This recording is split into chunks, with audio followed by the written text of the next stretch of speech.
नमस्कार। आज मैं आपको 2026 में अप्रैल में जब सूर्य का एक नया साइकिल शुरू होता है, उस दिन जो जगत की कुंडली बनती है उसका क्या फल होने वाला है, इस बारे में बात करने वाली हूँ। ये वीडियो थोड़ी लंबी है लेकिन पूरी देखिएगा, क्योंकि हमारे दुनिया में हमारे सारी धरती पर क्या होने वाला है इस बारे में हम बात करने वाले हैं। और लास्ट में मैं आपको एक छोटा सा उपाय भी बताऊंगी, जिससे कि आप उस उपाय से जो परेशानियां हैं उनसे थोड़ा सा राहत पा सकते हैं। क्योंकि जो प्लैनेट्स इस समय ख़राब हैं, जो ग्रहों की स्थिति हमारे को नुकसान दे रही है, उससे हम बच तो नहीं सकते। थोड़ा बहुत असर सब पर पड़ेगा, लेकिन सबके लिए बहुत बुरा नहीं है। थोड़े बहुत उपाय से हम उनसे बच सकते हैं। तो बात करते हैं कि अब 2026 में 14 अप्रैल के दिन सुबह 9:31 पर सूर्य राशि परिवर्तन करेंगे। और जब सूर्य राशि परिवर्तन करेंगे उस समय पर ही एक जगत की कुंडली बनती है। वो एक नया साल शुरू होता है, सूर्य देव का नया साल। जैसे चैत के नवरात्रे में भारत के लिए नया नव वर्ष शुरू हुआ था, ऐसे ही जगत के लिए नव वर्ष शुरू होता है। उसे जगत की कुंडली कहा जाता है। जब ये कुंडली जो बन रही है, इस कुंडली में काल सर्प योग है, और यही योग हमारी जो चैत के नवरात्रे की पहले नवरात्रे के दिन जो नव वर्ष की कुंडली थी उसमें भी ये योग था। ये वृषभ राशि की कुंडली बन रही है, और इसमें जो शुक्र जो वृषभ राशि के स्वामी हैं वो द्वादश भाव में 12वें भाव में बैठे हैं, जो कि शुभ नहीं होता। हमारे जो धरती है उसके लिए बिल्कुल भी अच्छा समय नहीं है। युद्ध, लड़ाई झगड़े जैसा समय बन रहा है। पूरे विश्व में एक गंभीर संकट शुरू हो सकता है। आर्थिक स्थिति बहुत खराब हो सकती है। 2024 से लेके और 10 मई तक का ऐसा समय है जब हवा से या पानी से संबंधित कोई ऐसा रोग फैल सकता है, ऐसी कोई बीमारी फैल सकती है जिसके लिए हम पहले से तैयार नहीं होंगे, जिसका इलाज ढूंढने और उससे बचने में हमको काफ़ी समय लग जाएगा और लोगों को काफ़ी तकलीफ होगी। इस बीमारी के साथ साथ एक बड़ा अग्निकांड भी हो सकता है, किसी जगह पर बड़ा विस्फोट, बड़ा अग्निकांड, ये सब समय भी बन रहा है। इस तरह की परेशानियां आ सकती हैं। यूरोप के लिए बिल्कुल अच्छा समय नहीं है।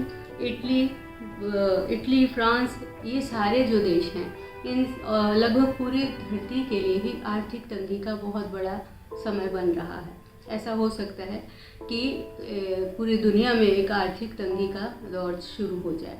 कुछ युद्ध, जैसे रशिया का और यूक्रेन की लड़ाई चल रही है, यहाँ पर थोड़ी शांति हो सकती है। इनकी लड़ाई में थोड़ी शांति हो सकती है। हो सकता है कोई वार्ता हो जिसमें संधि नहीं भी होगी, तो युद्ध थोड़े दिन के लिए विराम हो सकता है। ऐसा हो सकता है कि लड़ाई थोड़ा कम हो जाए। विश्व में भी लड़ाई जो अभी बहुत छिड़ रही है वो थोड़े दिन के लिए कम हो सकती है, लेकिन उस लड़ाई कम होने के बावजूद भी आर्थिक तंगी होगी, खाने पीने की परेशानी होगी, बीमारियां होंगी, प्राकृतिक आपदाएं आएंगी, ये सब चीज़ें शुरू हो जाएंगी। 17 सितंबर से और 16 अक्टूबर के बीच का जो समय है वो भी ऐसा ही है, जब किसी भी देश में कोई बड़ा भूकंप आ सकता है, कोई बड़ी दुर्घटना हो सकती है, जिसमें बहुत सारी जन धन की हानि हो सकती है। देखिए, समय खराब है, प्लैनेट्स ठीक नहीं है। जब प्लैनेट्स अच्छे थे उन्होंने अच्छा फल भी दिया, लेकिन ऐसा नहीं है कि सबके लिए बुरा है, सबके साथ अच्छा ही नहीं होगा, सब बुरा ही होगा। हमारे को ज़रूरत है अपने आने वाले समय के लिए तैयार रहने के लिए। लोगों का लाइफस्टाइल चेंज हो जाएगा। अभी जैसा आप रहते हैं या जो आपका जीवन है उसमें बहुत सारे बदलाव आएंगे। उस बदलाव के लिए हमको तैयार रहने की आवश्यकता है।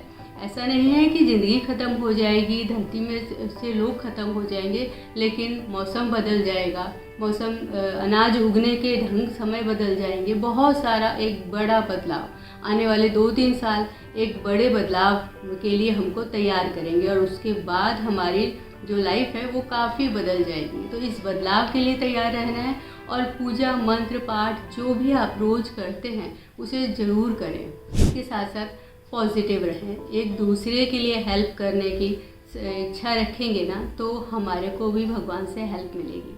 प्लैनेट्स खराब नहीं है, लेकिन हाँ, बदलने के लिए हमको तैयार कर रहे हैं। तो अपने पूजा पाठ, मंत्र जाप और अपने भगवान से कनेक्टेड रहें।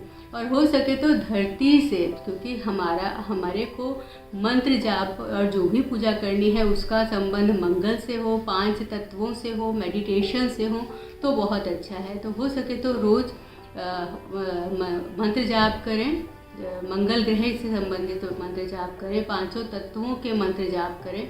ये सब चीज़ों से आपको बहुत अच्छा फल मिलेगा।